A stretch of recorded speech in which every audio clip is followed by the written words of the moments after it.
Hello friends, welcome to the new episode of my channel. আমি অরিত্র। এখন এই ভিডিওর মধ্যে আমরা কথা বলবো হচ্ছে অথৈ টিজার নিয়ে। তো অথৈ আসতে চলেছে জুনের 14-তে। আপনারা প্রত্যেকেই জানেন অথৈ হচ্ছে অথেলোর অ্যাডাপ্টেশন, এবং এটা অর্ণব মুখোপাধ্যায় স্টেজে করে থাকেন।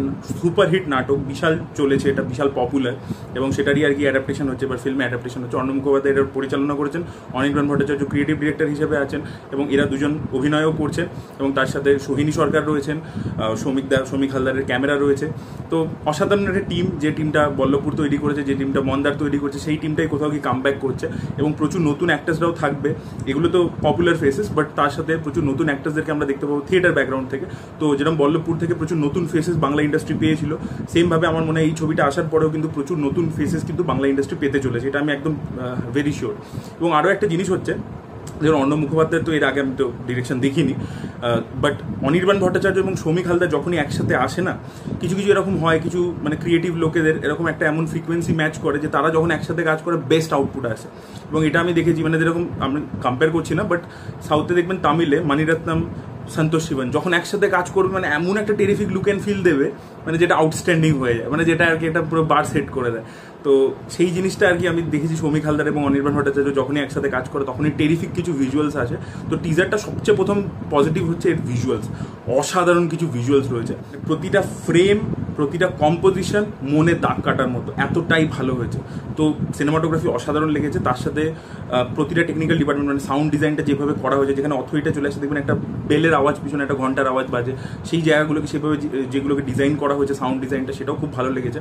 এবং পারফরমেন্স প্রত্যেকের ভালো লাগছে, এবং একটা কন্ট্রাস্ট তৈরি করা হয়েছে অথেলো এবং লাগোর মধ্যে যে কন্ট্রাস্টটা আছে। এবং তার মধ্যে আরেকটা দেখবেন আজকের দিনের কথা উঠেছে, অনির্বাণ ভট্টাচার্যকে তো আমি বহুবার ইন্টারভিউ করেছি, বা তার সাক্ষাৎকার আমরা বহুবার শুনেছি। অর্ণব মুখোপাধ্যায়কে আমি একবারই ইন্টারভিউ করেছিলাম।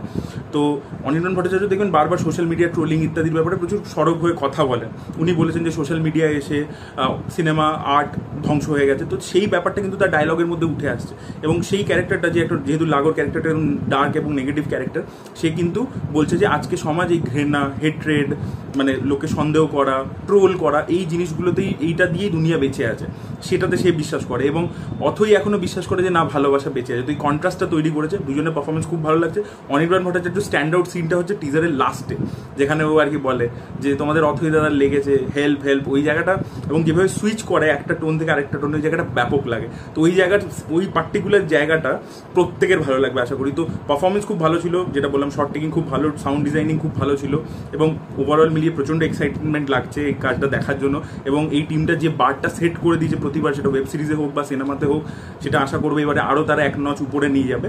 বাট আমার কয়েকটা জিনিস নিয়ে ডাউট আছে, সেটা আমি বলছি। বাট আমি যেহেতু স্টেজের অ্যাডাপ্টেশনটা দেখিনি, তাই আপনাদের প্রত্যেকে যারা যারা দেখেছেন স্টেজের অ্যাডাপ্টেশনটা, আমাকে অবশ্যই কমেন্ট করে জানাবেন যে এটা কেন হচ্ছে। তো সবচেয়ে প্রথমে আমার যে জিনিসটা নিয়ে ডাউট আছে, যে গল্পটার নাম হচ্ছে অথৈ, ওথেলো হচ্ছে এখানকার হিরো, কিন্তু এখানে টিজারের মধ্যে বেশি স্পেস দেওয়া হয়েছে কিন্তু গোগোর ক্যারেক্টারটাকে। অনির্বাণ ভট্টাচার্য সিনেমাতে অনেক বেশি পপুলার ফেস, সেই জন্যই কি সেটা করা হয়েছে, নাকি গল্পটা পুরোটাই গোগোর পার্সপেক্টিভ দিয়ে বলা হচ্ছে? কারণ ইয়াগোর পার্সপেক্টিভ দিয়ে যদি বলা হয়, দেখুন সেটাতে প্রবলেম নেই, সেটা একটা টেক হতেই পারে ডিরেক্টরের, যে না আমি এই গল্পটাকে ইয়াগোর পার্সপেক্টিভ দিয়ে বলতে চাইছি। সেটা দেখুন মানিরত্নম করেছে, যেরকম কর্ণর পার্সপেক্টিভ দিয়ে মহাভারত বলেছে থালাপতি ছবিতে, বা রামায়ণের গল্প বলা হয়েছে হচ্ছে রাবণের পার্সপেক্টিভ দিয়ে রাবণ ছবিতে, বা ভীষ্ম পার্বণ বলে একটা মালায়ালাম ছবি এসেছিল, যেখানে হচ্ছে ভীষ্মর পার্সপেক্টিভ দিয়ে মহাভারত, সেখানে কিন্তু ভীষ্ম হিরো ছিল। কিন্তু এখানে দেখবেন রাবণ কিন্তু হিরো, বিক্রমের ক্যারেক্টারটাই হিরো। থালাপাতিতে কর্ণ কিন্তু হিরো, সে কিন্তু মরে যায় না। বা এখানে আপনি দেখবেন ভীষ্ম পার্বণে কিন্তু ভীষ্ম হিরো, তাহলে কিন্তু আপনাকে তাকেই হিরো হিসেবে ট্রিট করতে হবে। কিন্তু এই ছবির মধ্যে তো অনির্বাণ ভট্টাচার্য ক্যারেক্টারটা ভিলেন, তাহলে তার পার্সপেক্টিভ দিয়ে কি গল্পটা হচ্ছে গোগোর পার্সপেক্টিভ দিয়ে? এটাই আমি বুঝতে পারলাম না, কারণ তাকে কিন্তু অনেক বেশি করে স্পেস দেওয়া হয়েছে, তার প্রেজেন্সটা অনেক বেশি, এবং তার চোখ দিয়ে আর কি টিজারটা কিন্তু আনফোল্ড হচ্ছে। তো এই জিনিসটা কেন করা হয়েছে? আর দ্বিতীয় হচ্ছে আরেকটা জিনিস দেখবেন, আপনারা যদি ওথেলো পড়ে থাকেন বা যদি বিশাল ভারদ্বাজের অ্যাডাপ্টেশনটাও দেখে থাকেন ওমকারা, তাহলে একটা জিনিস দেখবেন হচ্ছে ওথেলো কিন্তু ইয়াগোর থেকে অনেক বেশি পাওয়ারফুল। সে কিন্তু কমান্ডার, ও কিন্তু ইয়াগো কিন্তু ওর নিচে ছিল, এবং ওর ওপর রাগটা মেনলি কারণ হচ্ছে যে ওকে প্রমোট করেনি, তার জায়গায় একটা অন্যজনকে প্রমোট করে দিয়েছিল। এবং ইয়াগো মনে করতো যে না, যাকে প্রমোট করেছে ওথেলো, ওই যে পজিশনটা দিয়েছে, সেটার জন্য আমি বেশি মানে ছিলাম আর কি, মানে আমি ওটার জন্য যোগ্য ছিলাম, আমাকে সেইটা দেওয়া হলো না বলে সেখান থেকে ওর রাগটা জন্ম নেয়। এবং ওর সাথে পেরে উঠবে না বলেই, ওর ফিজিক্যালিও পারবে না, এবং অনেক বেশি পাওয়ারফুল বলে, তাই জন্যই কনস্পিরেসিটা করতে থাকে। ও কানপাতলা লোক বলে ওকে বারবার ডেসডিমোনাকে নিয়ে বলতে থাকে, এবং ওর পুরো জীবনটা নষ্ট করে দেয়। কিন্তু এখানে যদি দেখেন আপনি, টিজারটা থেকে একটা জিনিস ক্লিয়ার হয়ে যাচ্ছে, যে এখানে প্রথম কথা অনির্বাণ ভট্টাচার্য একটা ইন্টারভিউতে বলেছেন যে এই ছবিটার মধ্যে কাস্টের অ্যাঙ্গেলটা বারবার উঠে আসবে। এবার যদি কাস্টের অ্যাঙ্গেলটা উঠে আসছে এবং সেখানে অথই নাকি যে হিরোর ক্যারেক্টারটা অথই সে লোয়ার কাস্ট থেকে বিলং করে, এবং এই যে গোবর ক্যারেক্টারটা মানে যেটা ইয়াগো সে কিন্তু আপার কাস্ট থেকে বিলং করে এবং তার কিছু প্রচুর টাকা পয়সা রয়েছে, মানে একটা বড় লোক বাড়ির ছেলে সে। এবং এদের মধ্যে কিন্তু এই রাগটা এই টিজারের মধ্যে দেখতে পাচ্ছি যে ছোটবেলা থেকেই ছিল। ছোটবেলা থেকেই কিন্তু গোগো কিন্তু অথইকে পছন্দ করে না, ওই জন্য জামাটা দেওয়ার সময় ছোটবেলাতেই কিন্তু ছিঁড়ে দিচ্ছে।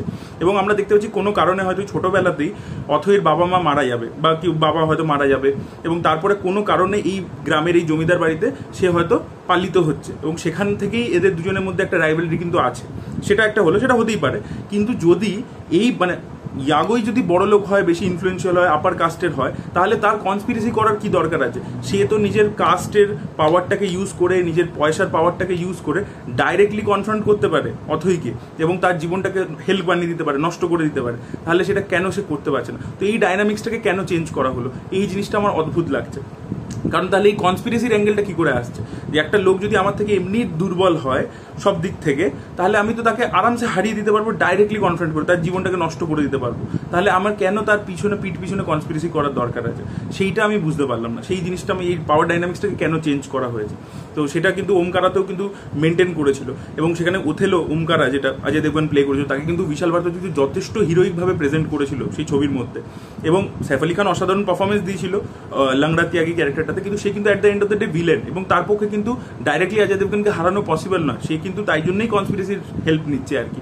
এবং আমার মনে হয় যে আরও কয়েকটা ক্যারেক্টার কিন্তু ইম্পর্টেন্ট, যেমন ক্যাসিওর ক্যারেক্টারটা তাকেও দেখানো উচিত ছিল। আমি জানি না, আমি যেটা বললাম যে যেহেতু অ্যাডাপ্টেশনটা জানি না, তো এই জিনিসগুলো এই কোয়েশ্চেন্সগুলো আমার মনের মধ্যে এই ডাউটগুলো রাইজ করছিল যখন আমি টিজারটা দেখছিলাম। বাকি আমার টিজারটা খুব ভালো লেগেছে, আমি খুবই এক্সাইটেড ছবিটা দেখার জন্য। কিন্তু যারা এই স্টেজের অ্যাডাপ্টেশনটা দেখেছেন অবশ্যই কমেন্টে আমাকে জানান যে এইগুলো কেন করা হয়েছে, বা ছবি দেখলে তো বুঝতেই পারবো, বাট এইগুলো দেখে আমার অ্যাটলিস্ট একটা ডাউট আর কি মনের মধ্যে। আমি এটা পুরোপুরি একটা ডিসকোর্স শুরু করবার জন্য এই কথাটা বলছি, কারণ দেখুন এই টিমটা যে স্ট্যান্ডার্ডটা সেট করে দিয়েছে, যে বারটা সেট করে দিয়েছে প্রচন্ড হাই, এক্সপেকটেশন প্রচন্ড বেশি থাকে, তাই জন্যই এতটা কিউরিওসিটি হচ্ছে বলেই আমি এই কোয়েশ্চেন্সগুলো তুলছি। না হলে এমনি কোনো জেনারেল একটা ছবির হলে এত কিছু হয়তো ডিসকাশনই করতাম না টিজার লেভেল থেকে। এটা ওই এক্সাইটমেন্টটা দিতে পারছে, ওই হাইটা দিতে পারছে বলে কথাটা বলছি আর কি। তো এটাই বলা ছিল। আপনাদের মতামত অবশ্যই জানাবেন কমেন্ট সেকশনে। এই ভিডিওটা ভালো লেগে থাকলে লাইক করুন, শেয়ার করুন, চ্যানেলকে সাবস্ক্রাইব করতে ভুলবেন না। Bye bye.